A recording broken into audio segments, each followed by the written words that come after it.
Hello students, आइए देखते हैं चैप्टर 7 की तीसरी हेडिंग रासायनिक साम्यावस्था का नियम तथा साम्यावस्था स्थिरांक के बारे में। ध्यान से समझिएगा। मैं मनीष गुप्ता अपने चैनल में आपका स्वागत करता हूं। आइए दोस्तों, स्टार्ट करते हैं रासायनिक साम्यावस्था का नियम तथा साम्यावस्था स्थिरांक के बारे में। साम्यावस्था में अभिकारकों या उत्पादों के मिश्रण को साम्य मिश्रण कहते हैं।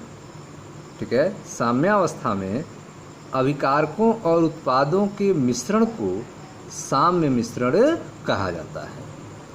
एकक के इस भाग में साम्य मिश्रण के संगठन के संबंध में, साम्य मिश्रण के कंपोजिशन के संबंध में अनेक प्रश्न पर हम विचार करेंगे। एक साम्य मिश्रण में अभिकारकों तथा उत्पादों की सांद्रताओं में क्या संबंध है, इसके बारे में जानेंगे। प्रारंभिक सांद्रताओं से साम्य सांद्रताओं को कैसे ज्ञात किया जा सकता है, इसके बारे में सीखेंगे। साम्य मिश्रण के संगठन को कौन कौन से कारक परिवर्तित कर सकते हैं, इसके बारे में आप जानेंगे। ठीक है, तो आप देख रहे हैं कि साम्यावस्था में अभिकारकों एवं उत्पादों के मिश्रण को साम्य मिश्रण कहा जाता है, कहते हैं। एकक के इस भाग में साम्य मिश्रण के संगठन के संबंध में अनेक प्रश्नों पर हम विचार करेंगे।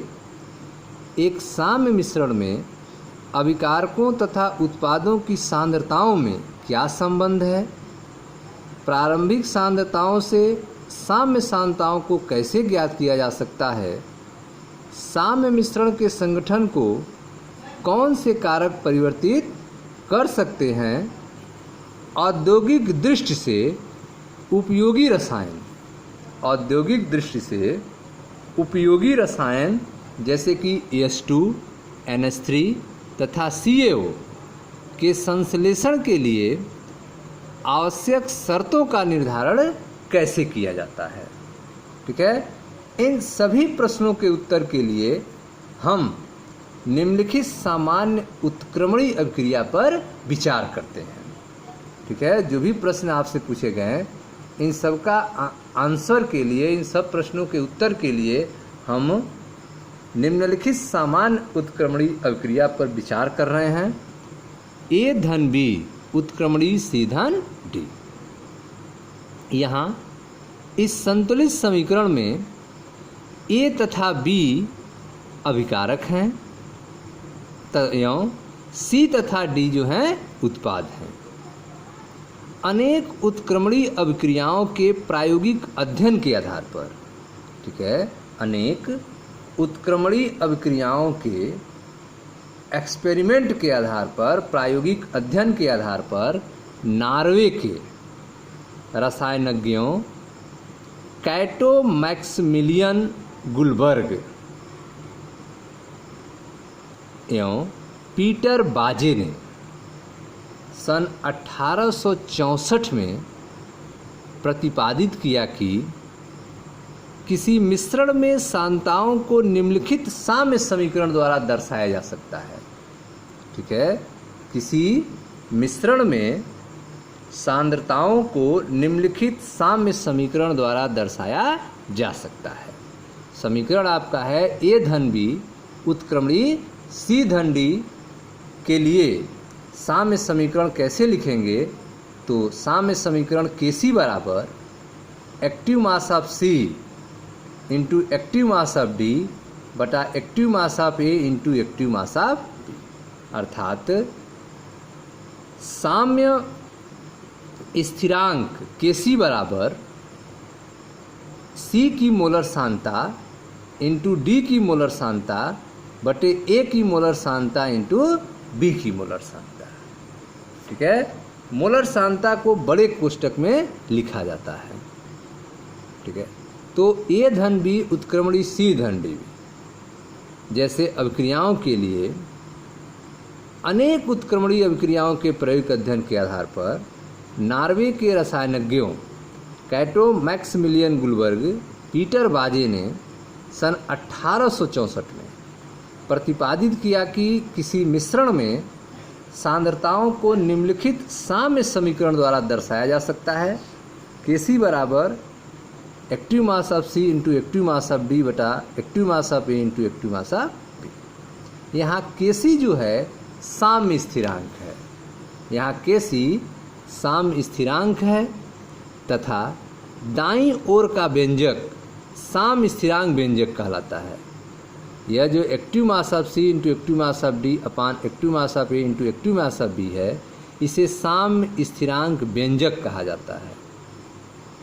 इस साम्य समीकरण को द्रव्य अनुपातिक क्रिया का नियम भी कहते हैं।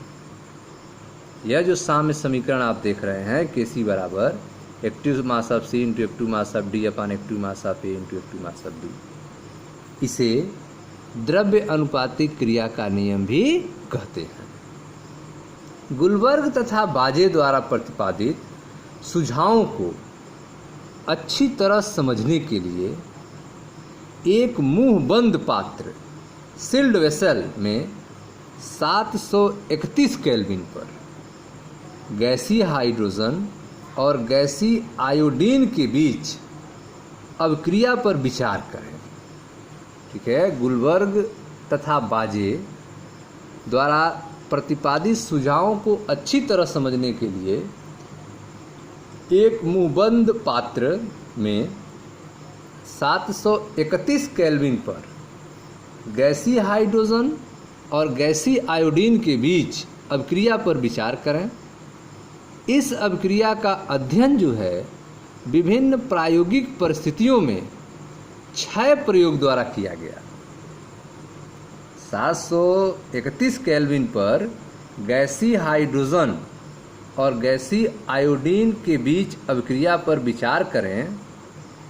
इस अभिक्रिया का अध्ययन जो है हाइड्रोजन और आयोडीन गैसों के बीच अभिक्रिया का अध्ययन जो है क्षय प्रयोगों द्वारा किया गया। ठीक है, hydrogen gas plus iodine gas उत्क्रमणीय hydrogen iodide gas. 1 mole hydrogen gas का 1 मोल आयोडीन गैस का से बन रहा है 2 मोल हाइड्रोजन आयोडाइड गैस का। ठीक है, और इस तरह का विभिन्न प्रायोगिक परिस्थितियों में 6 प्रयोग किए गए। पहले जो 4 प्रयोग हैं, प्रयोग संख्या 1, 2, 3 तथा 4 प्रयोगों में प्रारंभ में बंद पात्र में केवल गैसीय हाइड्रोजन और आयोडीन थे। पहले जो 4 प्रयोग हुए 1, 2, 3, 4 उसमें प्रारंभ में बंद पात्र में केवल गैसीय हाइड्रोजन और गैसीय आयोडीन थे। प्रत्येक प्रयोग, ठीक है, प्रत्येक प्रयोग जो है हाइड्रोजन और आयोडीन के भिन्न भिन्न सांद्रण के साथ किया गया। प्रत्येक प्रयोग जो है वह हाइड्रोजन और आयोडीन के अलग अलग सांद्रण के साथ किया गया। कुछ समय बाद बंद पात्र में मिश्रण के रंग की तीव्रता स्थिर हो गई। कुछ समय बाद बंद पात्र में मिश्रण के रंग की जो तीव्रता है वह स्थिर हो गई, अर्थात साम्यावस्था स्थापित हो गया। ठीक है, तो यह प्रयोग संख्या 1, 2, 3 और 4 में ऐसा किया गया। आप देखें सारणी 7.2 जिसमें प्रारंभिक एवं साम्यावस्था पर हाइड्रोजन आयोडीन एवं हाइड्रोजन आयोडाइड की सांद्रताओं को दिखाया गया है। इसमें आप देखें 6 प्रयोग हैं। प्रयोग संख्या यहाँ दिया गया है। प्रयोग संख्या 1, 2, 3, 4, 5, 6। ठीक है, आरंभिक सांद्रता मोल पर लीटर में और साम्यावस्था पर सांद्रता मोल पर लीटर में दिया गया है। ठीक है, आरंभिक सांद्रता देखा जाए तो इन 4 प्रयोग में देखा जाए तो अलग अलग सांद्रताएं हैं। ठीक है, हाइड्रोजन गैस की सांद्रता 2.4 × 10⁻² मोल पर लीटर है। आयोडीन गैस की सांद्रता 1.38 × 10⁻² मोल पर लीटर है। आरंभिक सांद्रता में हाइड्रोजन आयोडाइड प्रारंभ में बनेगा नहीं, इसलिए इसकी 0 सांद्रता है। उसके बाद आप देख रहे हैं हाइड्रोजन की सांद्रता वही है, लेकिन आयोडीन की सांद्रता बदल दी गई है। ठीक है, तीसरे प्रयोग में हाइड्रोजन की सांद्रता और आयोडीन की सांद्रता दोनों को बदल दी गई है। चौथे प्रयोग में हाइड्रोजन और आयोडीन की सांद्रता अलग अलग है। ठीक है, तो इन चारों प्रयोगों में हाइड्रोजन और आयोडीन की भिन्न भिन्न सांद्रण है के साथ किया गया है, अलग अलग सांद्रता के साथ किया गया है। कुछ समय बाद देखा गया कि बंद पात्र में मिश्रण के रंग की तीव्रता स्थिर हो गई, अर्थात साम्यावस्था स्थापित हो गई। अन्य दो प्रयोग, जो प्रयोग संख्या 5 और प्रयोग संख्या 6 है, में केवल गैसीय हाइड्रोजन आयोडाइड लेकर प्रयोग किया गया है। गैसीय हाइड्रोजन आयोडाइड लेकर प्रारंभ किए गए हैं। इस प्रकार विपरीत अभिक्रिया से साम्यावस्था स्थापित हुई है। ठीक है, इसमें विपरीत अभिक्रिया हुई है और साम्यावस्था स्थापित हुई है। ठीक है, सारणी 7.2 में इन सभी 6 प्रयोगों के आंकड़े दिए गए हैं। प्रयोग संख्या 1, 2, 3, 4 से यह देखा जा सकता है कि अभिकारक हाइड्रोजन के मोलों की संख्या बराबर अभिकारक आयोडीन के मोलों की संख्या बराबर है 1/2 उत्पाद हाइड्रोजन आयोडाइड के मोलों की संख्या के। ठीक है, इस सारणी से यह स्पष्ट हो रहा है कि प्रयोग संख्या 1, 2, 3 और 4 से अभिकारक हाइड्रोजन के मोलों की संख्या बराबर है अभिकारक आयोडीन के मोलों की संख्या के, जो बराबर है 1/2 उत्पाद हाइड्रोजन आयोडाइड के मोलों की संख्या के। ठीक है, प्रयोग संख्या 5 और 6 हम देखते हैं कि हाइड्रोजन की सांद्रता आयोडीन की सांद्रता आपस में बराबर है। ठीक है, यह 5 में भी है और 6 में भी है। हाइड्रोजन की सांद्रता और आयोडीन की सांद्रताएं आपस में क्या है, बराबर है। ठीक है, अर्थात हाइड्रोजन आयन का सांद्रता बराबर आयोडीन आयन की सांद्रता। साम्यावस्था पर अभिकारकों और उत्पादों की सांद्रता के बीच संबंध स्थापित करने के लिए हम कई संभावनाओं के विषय में सोच सकते हैं। साम्यावस्था पर अभिकारकों और उत्पादों की सांद्रताओं के बीच संबंध स्थापित करने के लिए हम कई संभावनाओं के विषय में सोच सकते हैं। ठीक है, नीचे दिए गए सामान्य व्यंजक पर हम विचार करें। ठीक है, यहाँ पर एक सामान्य व्यंजक है, इस पर विचार करें। हाइड्रोजन आयोडाइड की सांद्रता बटे हाइड्रोजन की सांद्रता इंटू आयोडीन की सांद्रता।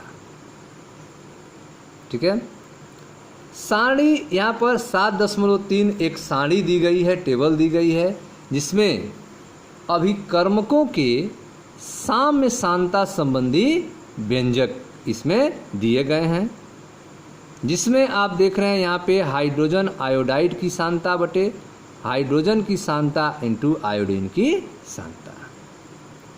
दूसरे वाले में देख रहे हैं हाइड्रोजन आयोडाइड की सांद्रता का स्क्वायर बटे हाइड्रोजन की सांद्रता इंटू आयोडीन की सांद्रता। यह दो संभावनाएं लिखी गई हैं इस उत्क्रमणीय समीकरण के आधार पर। H2 gas plus I2 gas उत्क्रमणीय 2HI गैस के लिए दो सामान्य समीकरण जो हैं संभावनाओं के रूप में यहाँ लिखा गया है। इसका मान जो है सांद्रताओं का मान रखने पर जो इसका रिजल्ट आएगा उसको यहाँ पे दिखाया गया है। प्रयोग संख्या 1, 2, 3, 4, 5, 6 में ये अलग अलग मान जो हैं आ रहे हैं।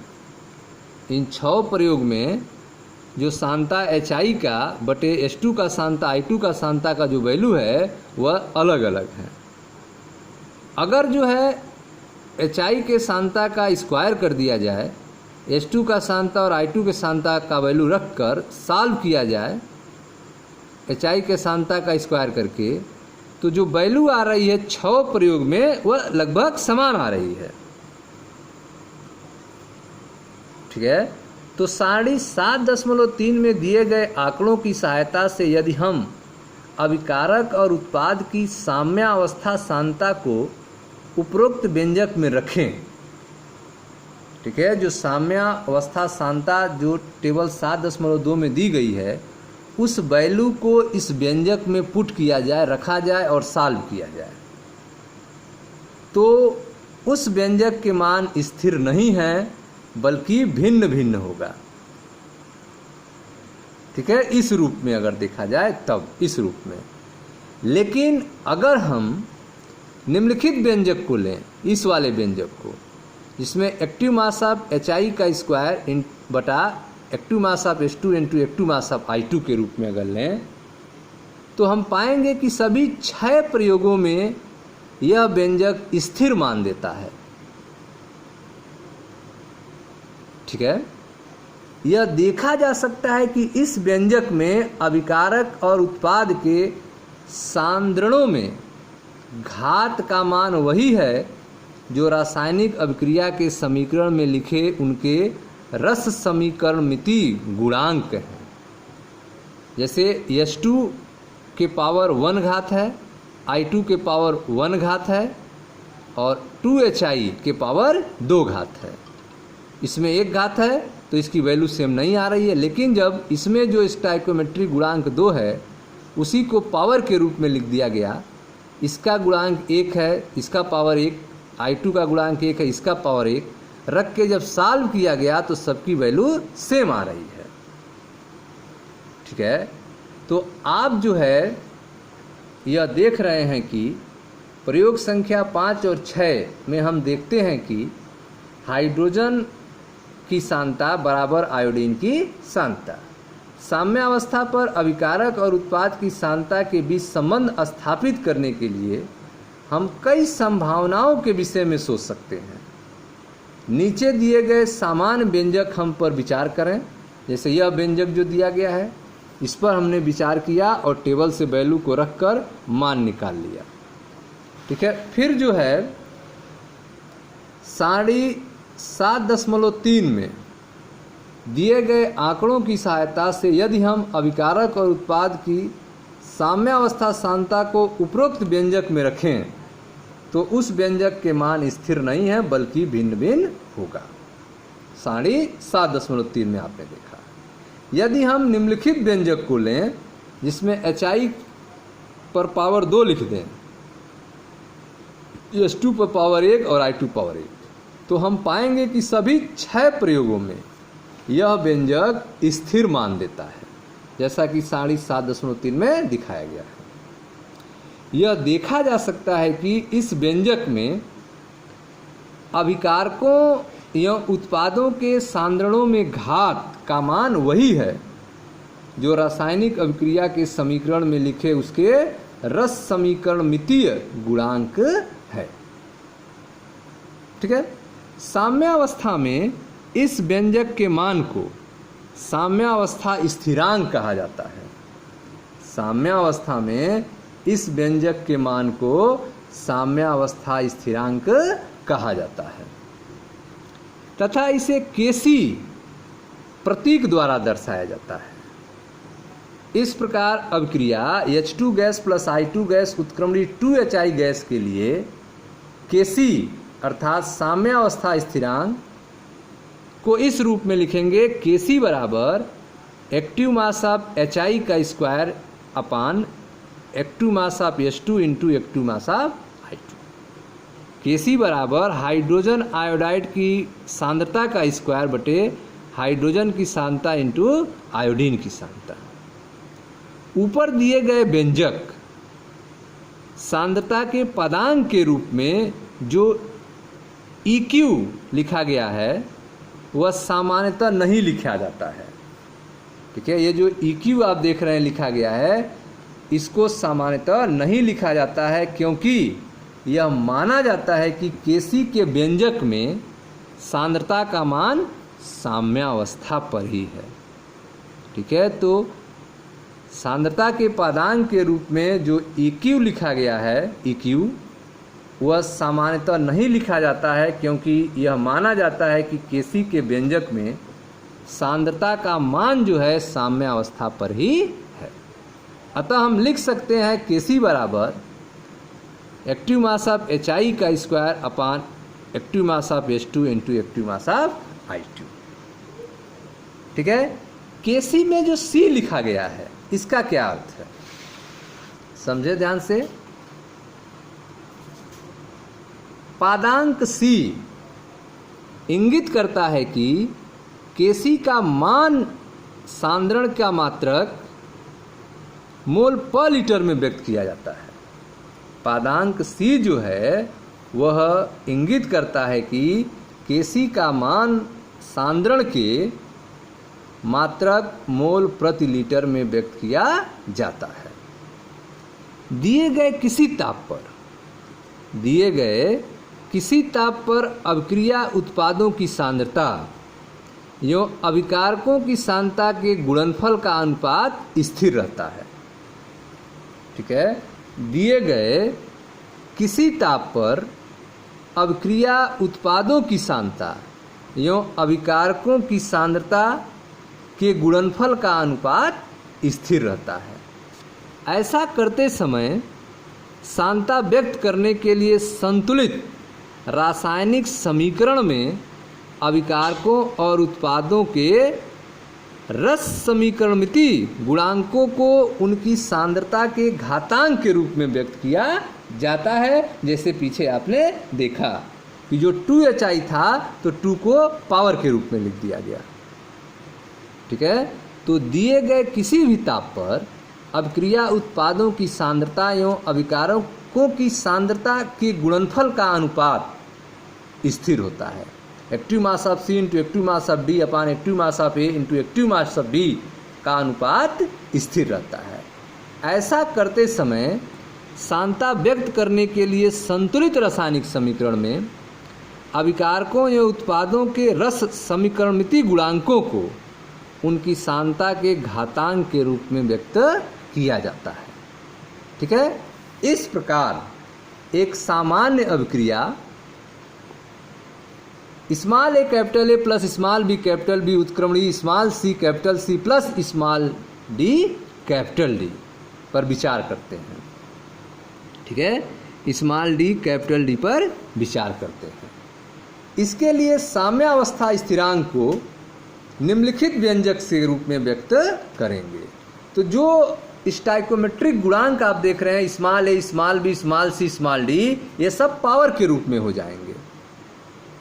अर्थात Kc बराबर active mass of C power C into active mass of D power D upon active mass of A power A into active mass of B power B।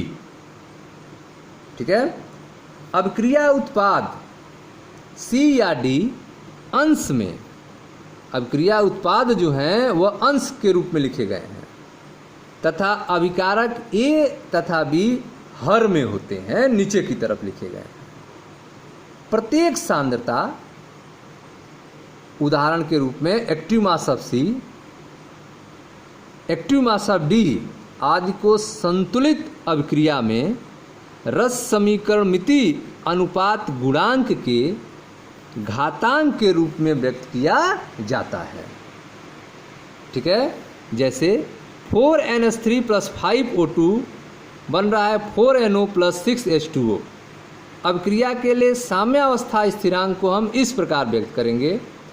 Kc बराबर अभिकारक को ऊपर लिखेंगे active mass of NO power 4 into active mass of H2O power 6 upon active mass of NH3 power 4 into active mass of O2 power 5। ठीक है, आगे देखते हैं। विभिन्न अवयवों की मोलर सांद्रता को उन्हें वर्गाकार कोष्ठक में रखकर दर्शाया जाता है। ठीक है, जो विभिन्न स्पीसीज हैं उनके मोलर सांद्रता को कैसे लिखेंगे? वर्गाकार कोष्ठक में रखकर दर्शाया जाता है। जैसे यहाँ आप देख रहे हैं, यह वर्गाकार कोष्ठक बनाया गया है। ठीक है, मोलर सांद्रता को व्यक्त करता है यह कोष्ठक। यह माना जाता है कि ये साम्य अवस्था सांद्रताएं हैं। ये जो हैं साम्य अवस्था सांद्रताएं हैं। जब तक बहुत आवश्यक न हो तब तक साम्यावस्था स्थिरांक के व्यंजक में प्रावस्थाएं नहीं लिखी जाती हैं, ठोस द्रव गैस को नहीं लिखी जाती हैं। ठीक है, हम रस समीकरणमितीय अनुपात गुणांक बदल देते हैं। जैसे यदि पूरे अभिक्रिया समीकरण को किसी घटक फैक्टर से गुणा करें तो साम्यावस्था स्थिरांक के लिए व्यंजक लिखते समय यह सुनिश्चित करना चाहिए कि वह व्यंजक उस परिवर्तन को भी व्यक्त करे। ठीक है, तो हम रस समीकरणमितीय अनुपात गुणांक बदल देते हैं। जैसे यदि पूरे अभिक्रिया समीकरण को किसी घटक फैक्टर से गुणा करें तो साम्यावस्था स्थिरांक के लिए व्यंजक लिखते समय यह सुनिश्चित करना चाहिए कि वह व्यंजक उस परिवर्तन को भी व्यक्त करे। जैसे अभिक्रिया H2 gas plus I2 gas उत्क्रमणी 2HI गैस के साम्यावस्था व्यंजक को इस प्रकार लिखते हैं। Kc बराबर active mass of HI power 2 upon active mass of H2 into active mass of I2 बराबर x। तो इसकी जो विपरीत अभिक्रिया होगी, प्रतीप अभिक्रिया होगी, उसको हम लिखेंगे 2HI गैस उत्क्रमणी H2 gas plus I2 gas के लिए साम्यावस्था स्थिरांक उसी ताप पर इस प्रकार होगा। ठीक है, इसको क्या लिखेंगे? Kc dash. Kc डैश बराबर active mass of H2 into active mass of I2 upon active mass of HI power 2, अर्थात यह जो है 1/x है। Kc बराबर x है तो Kc डैश क्या हो गया? 1/x है, अर्थात 1/Kc के रूप में है। इस प्रकार आप देख रहे हैं कि Kc डैश जो है वह 1/Kc है। Kc डैश जो है वो क्या है? 1/Kc है, अर्थात उत्क्रम अभिक्रिया का साम्यावस्था स्थिरांक अग्रिम अभिक्रिया के साम्यावस्था स्थिरांक का व्युत्क्रम होता है। उत्क्रम अभिक्रिया का, ठीक है, उत्क्रम अभिक्रिया का साम्यावस्था स्थिरांक अग्रिम अभिक्रिया के साम्यावस्था स्थिरांक के व्युत्क्रम होता है। उपरोक्त अभिक्रिया को इस रूप में लिखने पर half H2 gas plus half I2 gas उत्क्रमणी HI गैस साम्या अवस्था स्थिरांक का मान होगा Kc डबल डैश बराबर active mass of HI upon active mass of H2 power 1/2 into active mass of I2 power 1/2 बराबर x पावर 1/2। ठीक है, बराबर Kc पावर 1/2। ठीक है, इस तरह जो है, तो इस तरह आपने देखा कि Kc डबल डैश बराबर active mass of HI upon active mass of H2 power 1/2 into active mass of I2 power 1/2 बराबर x पावर 1/2 बराबर Kc पावर 1/2। इस प्रकार यदि हम समीकरण 7.5 को n से गुणा करें, स्टोइकोमेट्रिक गुणांक n लिखें, तो अभिक्रिया जो होगी NH2 gas plus NI2 gas उत्क्रमणी 2NHI गैस प्राप्त होगा तथा इसके साम्यावस्था स्थिरांक का मान Kc पावर n होगा। ठीक है, इसके परिणामों को 7.4 में सारांशित किया गया है।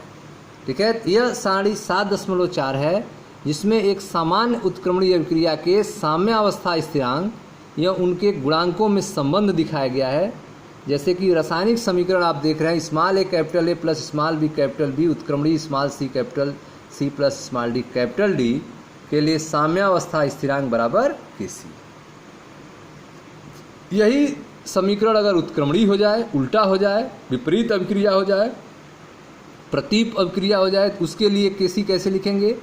एक्टिव मास ऑफ C देखें, C small c capital C plus small d capital D उत्क्रमणीय small a capital A plus small b capital B, तो इसके लिए Kc डैश बराबर हो जाएगा 1/Kc।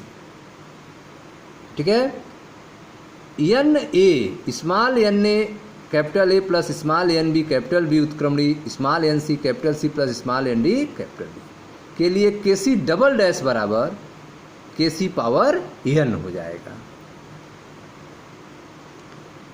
ठीक है, यहाँ यह ध्यान रखना चाहिए कि Kc और Kc डैश के आंकिक मान भिन्न होते हैं।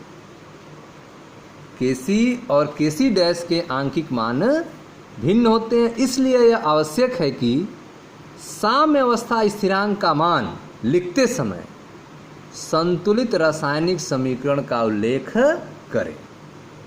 ठीक है, तो यहाँ यह ध्यान रखना चाहिए कि Kc और Kc डैश के आंकिक मान भिन्न होते हैं, इसलिए यह आवश्यक है कि साम्यावस्था स्थिरांक का मान लिखते समय संतुलित रासायनिक समीकरण का उल्लेख करें। ठीक है स्टूडेंट्स, तो यह था आपका रासायनिक साम्यावस्था का नियम तथा साम्यावस्था स्थिरांक के बारे में। एक क्वेश्चन देख लेते हैं, उदाहरण दिया गया है बुक में।